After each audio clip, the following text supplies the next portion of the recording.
সমাবেশের কিছু দায়িত্ব নিতে হবে। তারা অর্ঘর থেকে, অর্ঘ একটা হাতটা তোল, ওর থেকে আই কার্ডটা নিয়ে নেবে। তোমাদের বাকি যে দায়িত্বগুলো আছে আমরা বলবো তখন।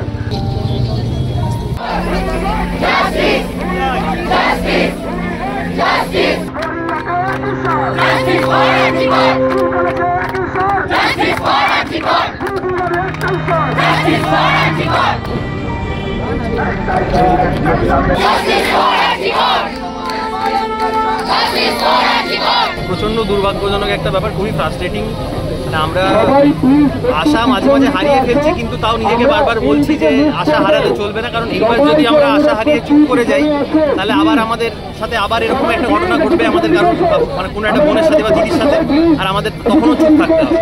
আমাদের এখানে খুব সিঙ্গল পয়েন্ট এজেন্ডা। একটা হচ্ছে এই আরজিকর কাণ্ডে যেটা হয়েছে তার তাড়াতাড়ি সঠিক লোককে যেন ধরা হয়।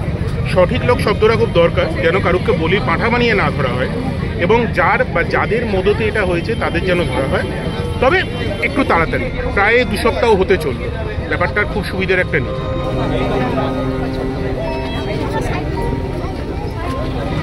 দেখো, হোপফুল তো থাকতেই হবে। আর সেকেন্ডলি হচ্ছে আমরা সাধারণ নাগরিক, আমরা সব কিছু দেখি, সব কিছু শুনি, সেই জন্যই আমাদের দেশে একটা ইম্পর্টেন্স আছে। কিন্তু আমাদের মনে হয় তারপরেও সবার ওপরে প্রশাসন, একথা তো আমাদের অস্বীকার করা যাবে না। প্রশাসনই শাস্তি বিধান করেন, প্রশাসনই আমাদেরকে সঠিক দিশা দেখাবেন বলে আমাকে আশা রাখতেই হবে। আর একজনকে ধরা হয়েছে এবং নানান রকমের জিনিসপত্র আসছে, আমরা পুরোপুরি সোশ্যাল মিডিয়া নির্ভর। আমাদের বাড়িতে তো এসে ভাই কোনো প্রশাসনের লোক এসে বলে যায় না যে জানো এইটা বলেছে। আমরা বিভিন্ন রকমের খবর পাই এবং সত্য বিচার করার এতটা ক্ষমতা আমাদের নেই। আমরা যেটা শুনি সেটাই বলি, নিজেদের বৃত্তে সেটাই আলোচনা করি, এবং এই একই বিষয়ে আলোচনা করতে করতে এত ক্ষোভ, এত রাগ, এত মিছিল, এত মানুষের স্বতঃস্ফূর্ত আন্দোলনে অংশগ্রহণ, এই সমস্ত কিছু মিলেমিশে আমরা রোজ ট্রিগার্ড হয়ে যাচ্ছি। এবার আমার যেটা মনে হচ্ছে যে একটা মিছিল, সেটা রাজপথে হোক, একটা পাড়ার গলিতে হোক, একটা বাস স্ট্যান্ডে দাঁড়িয়ে 10 জনের মিছিল হোক, প্রত্যেকটা ছোট বড় মিছিল হচ্ছে রিমাইন্ডার যে আমরা ভুলি, আমরা ভুলছি।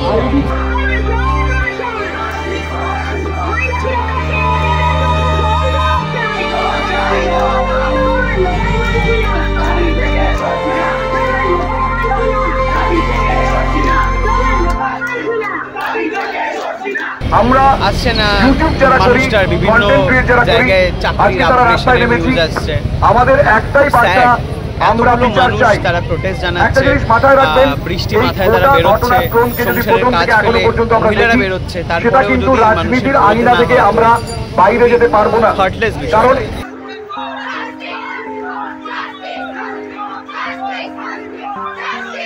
এটা লজ্জার নয়, এটা একটা সামাজিক ব্যাধি। এই জায়গাটাতে দাঁড়িয়ে আমাদের সবার কাছে একটা বড় প্রশ্ন যে এখনো পর্যন্ত বিচার তরেন দূরের কথা, আমরা এখনো পর্যন্ত সামনে ক্লুটাও পাচ্ছি না।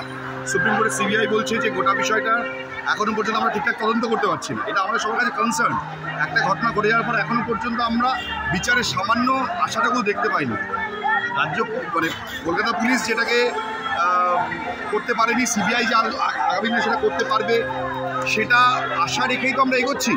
এখন ব্যাপারটা হচ্ছে যে আমাদের প্রত্যেকটা মানে মানুষের মধ্যে আমরা দেখতে পাচ্ছি যেটা রাজনীতি আরও বেশি ডামাডোল তৈরি হচ্ছে। রাজনীতি যত বেশি বাড়বে এই বিষয়টা সাধারণ মানুষের থেকে বেরিয়ে যায়।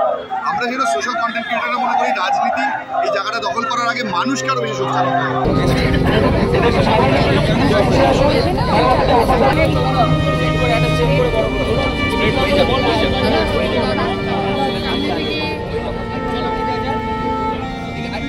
দেখো, আমরা তো সবাই অবভিয়াসলি এটাই একটা আশাবাদী বলবো যে এই একটা বিষয়ের জন্য আমরা সবাই এখনো সোশ্যাল মিডিয়া বলো, রাস্তায় বলো, সব জায়গাতে আমরা এখানে দাঁড়িয়ে একটাই লড়াইয়ের জন্য, যে জাস্টিসের জন্য আমরা সবাই এখানে দাঁড়িয়ে।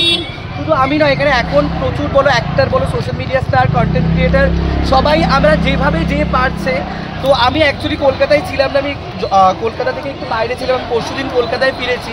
তো আমি আজকে থেকেই চেয়েছি যেভাবে যতটা পসিবল আমি আমাদের তরফ থেকে জাস্টিসের জন্য প্রতিবাদ করা সেইটা করছি।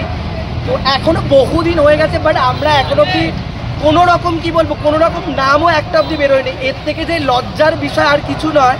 এবং এইখানে আমি দেখো কোনো রাজনৈতিক দিক থেকে কোনো রকম কোনো কমেন্ট পাস করতে চাইছি না। এই একটা এমন একটা বিষয় যেখানে আমার মনে হয় প্রত্যেকটা রাজনৈতিক দল একসাথে হয়ে জাস্টিসের জন্য লড়াই করা উচিত।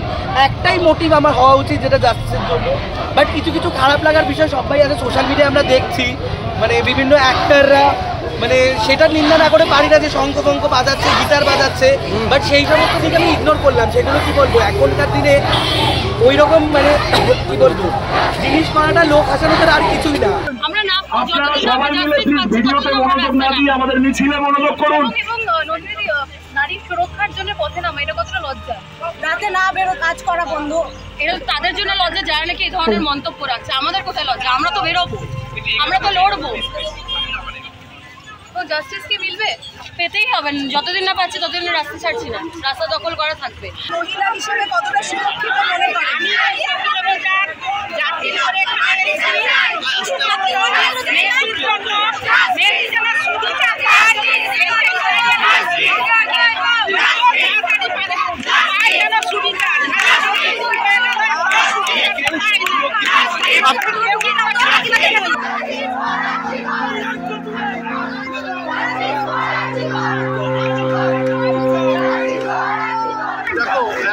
এমন পরিস্থিতিতে আছি আমরা যে বারবার এই যে উই ওয়ান্ট জাস্টিস সেটা উঠছে, এতটা জোরে উঠছে, এটা অর্থাৎ তো নিশ্চয়ই কোনো কারণ আছে। নিশ্চয়ই কোনো কারণ আছে, তাহলে এতগুলো লোক এমনি এমনি রাস্তায় নেই। আর প্রত্যেক দিন রাজনৈতিক অরাজনৈতিক বিভিন্ন রকম মানুষ আসছেন এবং তাদের গলা তুলছেন। কেন এই প্রশ্নটা কারো করতে ইচ্ছা করছে না?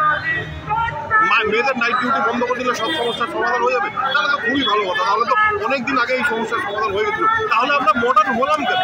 তাহলে আমরা কেন এই ইকুয়ালিটির কথা বলছি? কেন বলছি নারী সুরক্ষার কথা?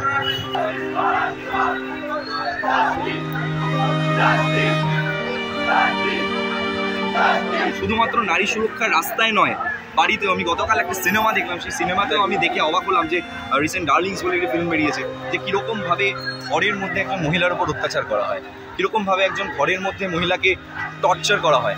এই সমস্ত কিছুর এগেনস্টেই আমাদের আসা উচিত। এবং ওখানে একটা খুব সুন্দর মানে কথা ছিল যে হচ্ছে পুরুষ মানুষরা এরকম পশু কেন হয়ে যাচ্ছে, তখন বলছিল যে আপনারা হতে দিচ্ছেন তাই। এরকম লাস্ট বেঙ্গল ইউনাইটেড মানুষ কবে দেখেছে? এটা একটা বিরাট বড় মেসেজ দিচ্ছে পুরো দুনিয়ার কাছে যে এই জাস্টিসটা যত ডিলে হবে তত আরও মানুষ কিন্তু পথে নামবে। এটা কিন্তু যাদের হাতে দেওয়ার জায়গা আছে তারা যাদের খুব তাড়াতাড়ি রিয়েলাইজ করে নেয়। কারণ দিনে দুপুরে এরকম একটা মেয়ের এরকম একটা জিনিস হয়ে গেল যেখানে আমরা গর্ব করে বলি দ্য সিটি অফ জয়। লজ্জা, লজ্জা। খেলা বন্ধ করে দেওয়া হচ্ছে, লোকদেরকে মারা হচ্ছে। ইস্টবেঙ্গল মোহনবাগানের জার্সি পরে যারা পড়াচ্ছে তারা ক্লাব আমাদের কাছে মা, তাদেরকে মারা হচ্ছে। যেই পুলিশ প্রোটেকশন দিতে পারে না সেই পুলিশ কি করে গিয়ে মারে?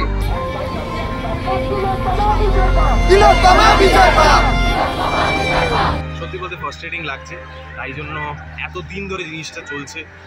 আর এত দিন হয়ে গেল আমরা ন্যায় পাইনি, এটা খুব ক্লিয়ারলি এখনও বোঝা যাচ্ছে, মানুষও বুঝতে পেরেছে, তাই আজকে আমাদের সাথে যুক্ত হয়েছে।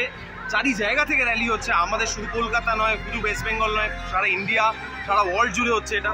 তো এত দিন হয়ে গেছে, এখনও কোনো ন্যায় নেই, এখনও কোনো বিচার পাইনি আমরা। তো খুব ক্লিয়ারলি বোঝা গেছে যে এটার পিছনে কিছু তো লোকানো হচ্ছে, আর সেটা নিয়ে আমরা কথা বলছি ইনডিরেক্টলি ডিরেক্টলি। যারা ডিরেক্টলি কথা বলছে তাদেরকে দাবি দেওয়া হচ্ছে, আর যারা ইনডিরেক্টলি কথা বলছে তাদেরকেও দাবানোর চেষ্টা করা হচ্ছে। হয়তো পেরে উঠছে না, কিন্তু আমি জানি যে আমি একা নই, আরও অনেকে আছে, আর এটা ন্যায় নিয়ে ছাড়বে আমার মতন আরও যতজন আছে।